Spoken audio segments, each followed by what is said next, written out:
S ಮಂಡ್ಯದಲ್ಲಿ ನಿಖಿಲ್ಗೆ ಇವರದ್ದೇ ಭಯ. ನಿಧಿಯಲ್ಲೂ ಕೂಡ ನಿಖಿಲ್ ಎಲ್ಲ ಬೆಚ್ಚಿ ಬೀಳ್ತಾರೆ. ಇದು ಸುಮಲತಾ ಅಂಬರೀಶ್ ಅಲ್ವೇ ಅಲ್ಲ? ಹಾಗಾದ್ರೆ ಯಾರು? ಆ ಸ್ಟೋರಿಯನ್ನು ಬನ್ನಿ ನೋಡಿ.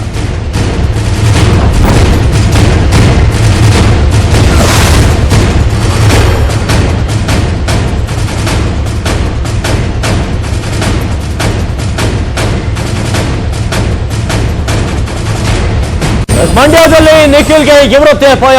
ನಿಧಿಯಲ್ಲೂ ಕೂಡ ಕಾಡ್ತಿರುವಂತದ್ದು ಇವರೇ.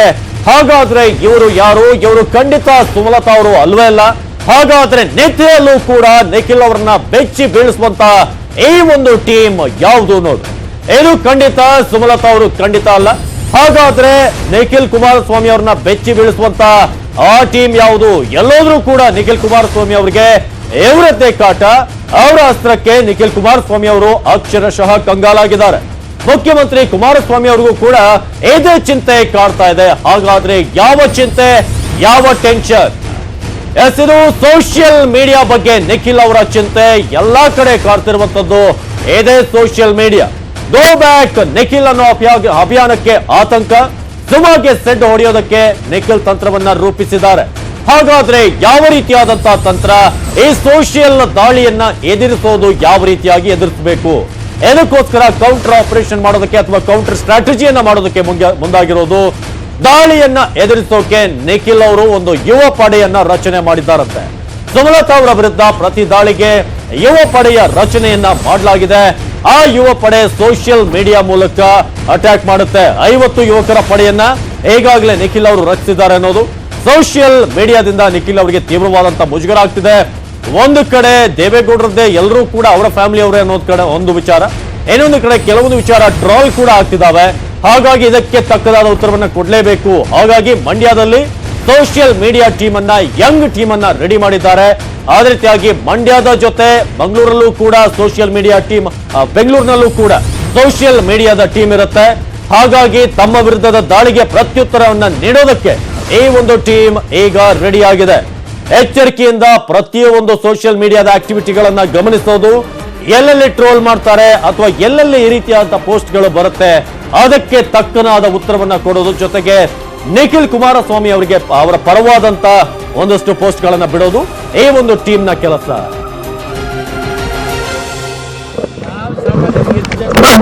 ಎಷ್ಟು ಜನ ಸಾಮಾಜಿಕ 16 ಲಕ್ಷ ಜನ ವೋಟರ್ಸ್ ಏನಿದ್ದಾರೆ, 16 ಲಕ್ಷ ಜನವೂ ಇದ್ದಾರಾ? ಯಾಕೆ ನಿಮ್ಗೆ ಯಾಕೆ ಅಷ್ಟೊಂದು ಕಾತರ, ಕುತೂಹಲ? ನಿಮ್ಮ ಸ್ಟೋರಿ ನೋಡ್ತಾ ಇದ್ದೇನೆ ಎಲ್ಲ. ನಾನು ಬಹಳ ತಾಳ್ಮೆಯಿಂದಿದ್ದೇನೆ. ನಾನು ನಿಮ್ಮ ಸ್ಟೋರಿಗಳಿದೆಯಲ್ಲ, ಆ ಸ್ಟೋರಿ ಮೇಲೆ ಓಟ್ ಹಾಕಲ್ಲ. ನಾವು ದುಡಿಮೆ ಮಾಡೋರು, ದುಡಿಮೆ ಮಾಡೋದಕ್ಕೂ ಜನ ರೆಕಗ್ನೈಸ್ ಮಾಡ್ತಾರೆ.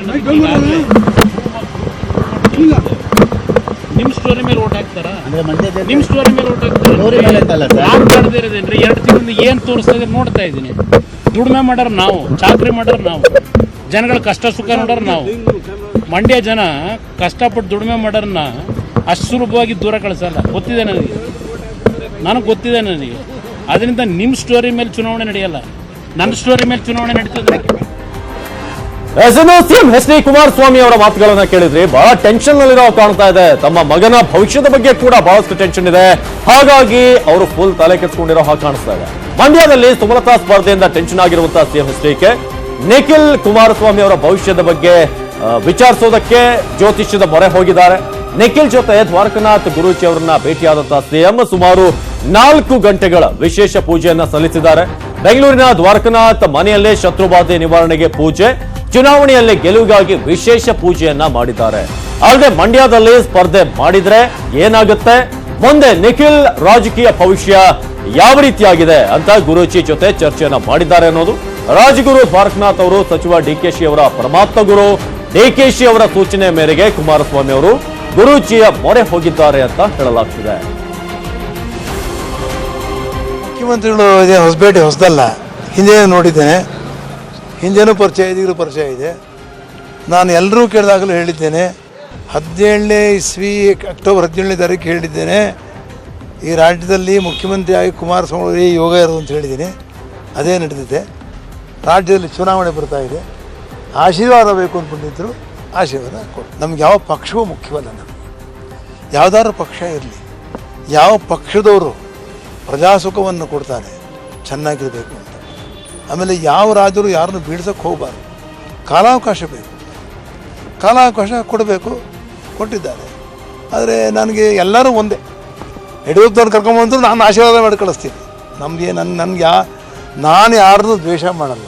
ಅಲ್ಲ ಮುಖ್ಯಮಂತ್ರಿ ಈ ಬಗ್ಗೆ ಮಾಹಿತಿ ನೀಡ್ತಾರೆ ಕೃಷ್ಣ. ಇದೀಗ ರಾಜ್ಗುರು ಅವರ ಮಾತುಗಳು ಏನು ಅಂತ ನಿಖಿಲ್ ಕುಮಾರಸ್ವಾಮಿ ಅವರಿಗೆ ಸಂಬಂಧಪಟ್ಟಂತೆ ರಾಜಕೀಯ ವಿಚಾರವಾಗಿ ಸದ್ಯಕ್ಕೆ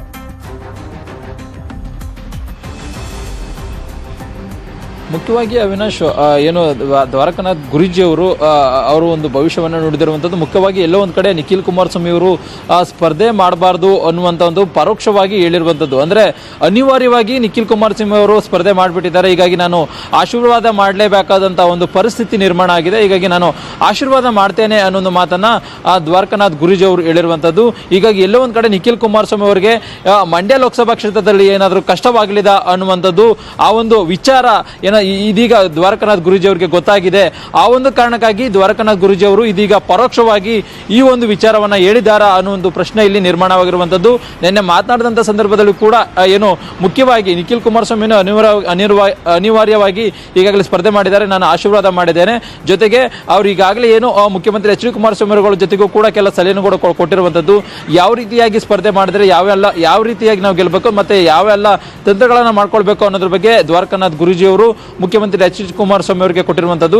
ಹೀಗಾಗಿ ದ್ವಾರಕನಾಥ್ ಗುರೂಜಿ ಅವರ ಈ ಒಂದು ಹೇಳಿಕೆ ಎಲ್ಲೋ ಒಂದ್ ಕಡೆ ಸಾಕಷ್ಟು ಕುತೂಹಲ ಮೂಡಿಸಿರುವಂತದ್ದು. ಈಗಾಗಲೇ ಸುಮಲತಾ ಅಂಬರೀಶ್ ಅವರು ಏನು ಮಂಡ್ಯದಲ್ಲಿ ಎಂಟ್ರಿ ಕೊಟ್ಟಿರೋದ್ರಿಂದ ಏನು ಸ್ಪರ್ಧೆ ಮಾಡ್ತಿರೋದ್ರಿಂದ ಎಲ್ಲೋ ಒಂದ್ ಕಡೆ ನಿಖಿಲ್ ಕುಮಾರಸ್ವಾಮಿ ಅವರಿಗೆ ಬಹಳ ಕಷ್ಟವಾಗಿದೆ ಈ ಒಂದು ಚುನಾವಣೆಯಲ್ಲಿ ಗೆಲ್ಲೋದಕ್ಕೆ.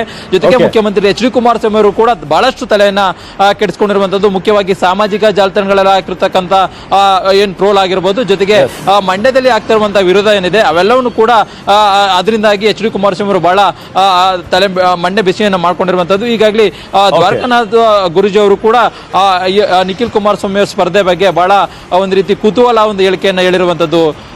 ಅವಿನಾಶ್, ಧನ್ಯವಾದ ಮಾಹಿತಿಗಾಗಿ ಕೃಷ್ಣ.